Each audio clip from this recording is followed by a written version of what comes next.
Mapagpalang araw mga kataba. Yan, yung binabanggit ko na wala tayong meat. Bumili naman tayo ng meat. Konting mga ano to, pangangailangan sa bahay. No, tulad ng ating mga kape-kape. Konting ano lang to, mga kulang-kulang. No. Mapapansin nyo, mga nakasashay lang. So, alam nyo naman, nakabudget yan.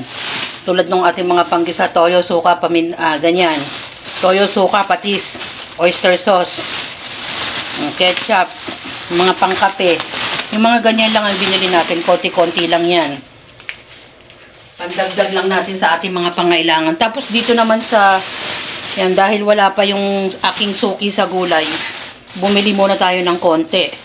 Yung mga lulutuin natin sa susunod na araw. Ito, ipang sasahog ko na to dito sa ating, yan, nakasalang na ang ating nilagang baka. Nilagay ko siya sa electric kasi alam niyo naman pag baka, medyo matagal siyang lutuin. Kaya ang ginagawa ni Mama Taba, para hindi naman masyadong maging maubos agad yung gas, nagsasalang ako sa electric. Kasi madali lang palambutin sa electric yan mga kataba. Meron kasing halong buto to. No, imimix ko yan ng baka at saka konting pork. So yan, pansahog natin sa baka. Tapos, ito naman yung mga binili ko na, yan, may nadaanan tayong isda. No, kasi kulang na yung isda.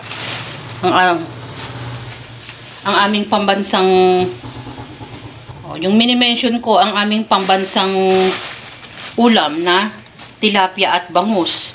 Ito naman, binigay na lang. Kasi sabi, automatic na yan pampaksiw. Nilagay ko lang dyan sa plastic ng Robinson. Tapos, ito naman yung ibang karne, mga kataba. Dalawang klase ng ating chicken. Yung isa ay quarter leg at yung isa naman ay supak. Yung supak kasi pinang-aadobo namin yan, pinanglalagay ko sa gulay. At yun namang ano natin, pork. Yan, iba't ibang klaseng luto na yan. Tapos dito naman, bumili din tayo ng panibagong set ng egg. Kasi malaking bagay yung egg, lalo na sa gabi mga kataba. Pag yung walang ulam yung mga bata, madalian na lang. Sabihan ko lang sila magluto, marunong na sila. Ganyan yung mga, kahit na mga boys sila, hindi sila masyadong nahihirapan, naka-adjust na sila. So, yan yung ating konting pinamili at ang ating pagluluto. Mamaya makikita nyo, luto na yan. Diba mga kataba? Ayan. Yan, ayos na natin yung aking pinamili na meat at isda. O, kasama na rin yung itlog mga kataba. Ang problema na lang natin ay ang ating gulay. Sabi ko nga, timing lang tayo sa pamimili. Dahil wala si aking suki. Pero babalikan ko ang ating gulay. Ito naman ang ating simpleng menu. Nilagang baka na may mix ng pork. At meron pa tayong natirang konting manggang hinog. So, yan na yung mga kataba. Pwede na tayong kumain. Sumabay na rin kayo at mag-ingat kayo lagi.